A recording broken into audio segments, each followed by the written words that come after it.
Hey, how you doing? This is Ken Kinter, and welcome to my journey through leukemia. And we are now at day 368, which means I'm in the process of celebrating what I affectionately refer to as my cancer-versaries now.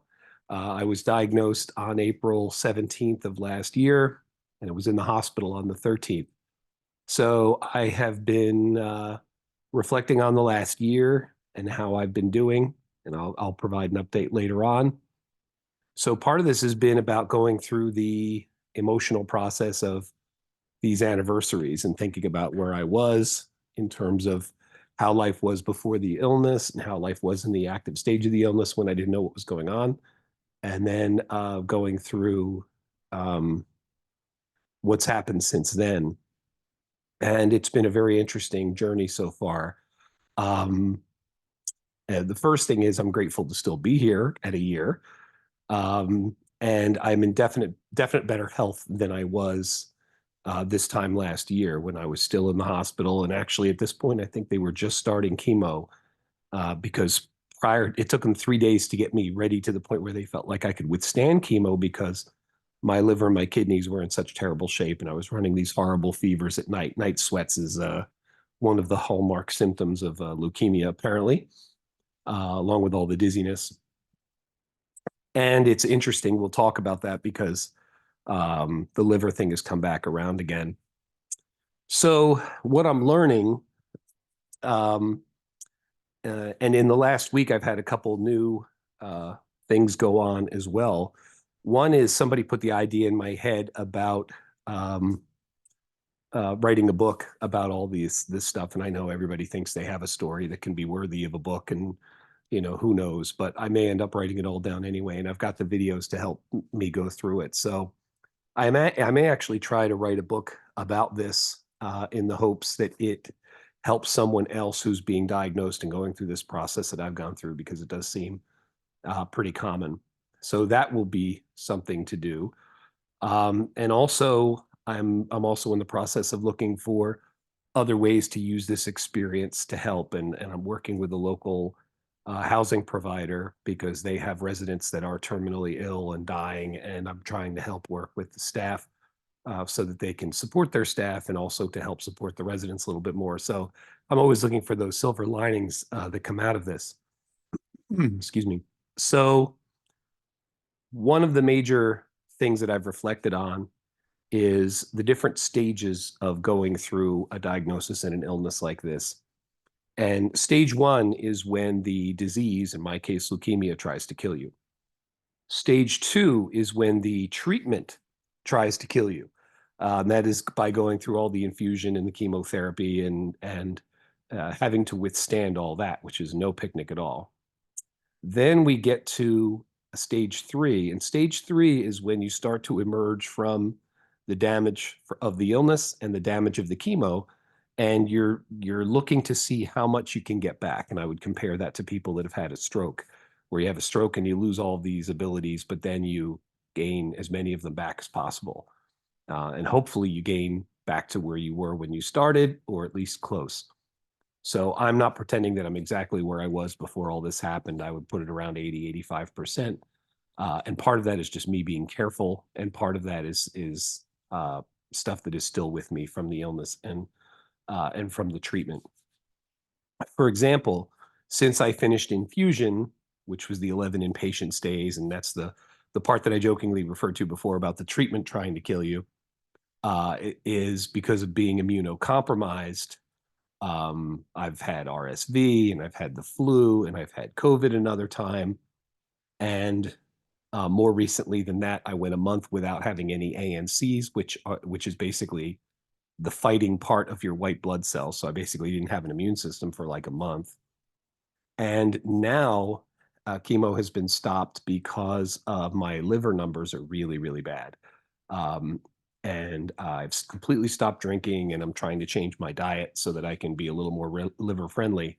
But some of this, maybe most of it, maybe all of it, is the result of being on these heavy duty medications, which it's the job of your liver and your kidneys to take all this poison out of your system. So it has to handle all of it. So my liver is in bad shape now. I feel fine.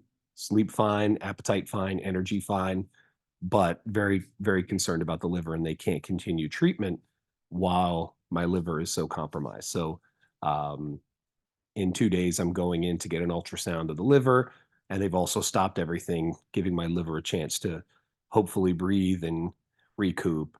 And there are other residual symptoms that hang around, and I don't know if they're residual from the disease or if they're residual from the chemo, um, but that's kind of where things are. So that's what I'm learning those 3 stages are: the disease, the real intensive part of the treatment, and then this longer term maintenance, but also kind of taking inventory of the damage that the disease has done. Because, despite all my earlier talk of, kicking this illness in the balls and moving on, of course, a lot of that was just bravado on my part. And of course, the attitude I needed to go in to fight this thing in the first place.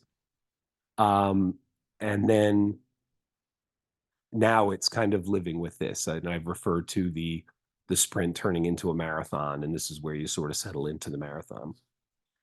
So the one piece that I read about outcomes for leukemia is that you have a 55% chance of living 5 years. Okay, so that's basically a coin toss at 5 years.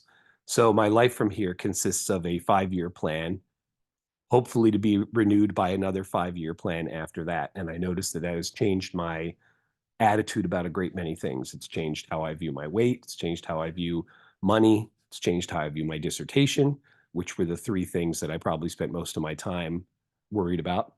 And it also changed my attitude about um, my bucket list and the things that I want to do with the time I have left on Earth, whether that is those 5 years or whether it's much, much more.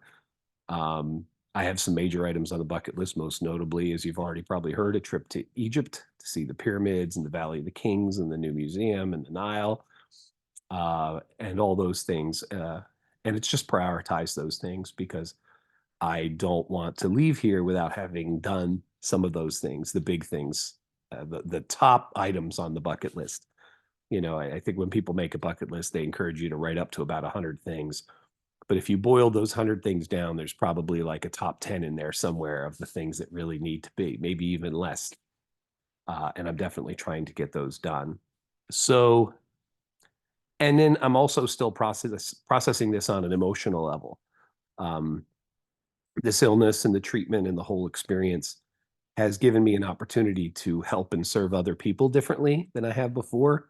And it's also given me a real chance to look at myself and my life and reprioritize, being aware of the fleeting nature of health and how short time is. And not just the time you have to live, but the time that you have to live and do the things that you want to do. So I've been spending a lot of time with that. I'm very happy to be re-engaged with work, Rutgers, Seton Hall, seeing clients, being with friends. My month with no immune system meant I could work, but I couldn't do anything else. And now I'm out seeing friends again and seeing family and participating in things that I wasn't doing before. Can't drink. That one's on hold, but I can still go out and see people and do things. So that's basically what I've been up to at this point. It's been nice to reengage at work. It's been nice to reengage in the world, and it's nice to plan some of these list items, and there are a few of them on tap for the next year. I would not. I think I've taken 2 out so far since this happened, and at least another 2 are on the chopping block for the next year, including that big Egypt trip. But there may be some other ones we mix in there as well as another maybe 1 or 2 lined up. So anyway, that's what's going on. I hope all is well with you wherever you are. Hope this finds you happy and in good health and grateful for the things you have. And I will continue to be in touch, and I'm going to continue to work. I'm going to keep doing what I do because I don't know how to do anything else. And P.S. I enjoy it. So why stop doing something that you enjoy? So wherever you are, you take care, and I will be talking to you again soon. Bye-bye.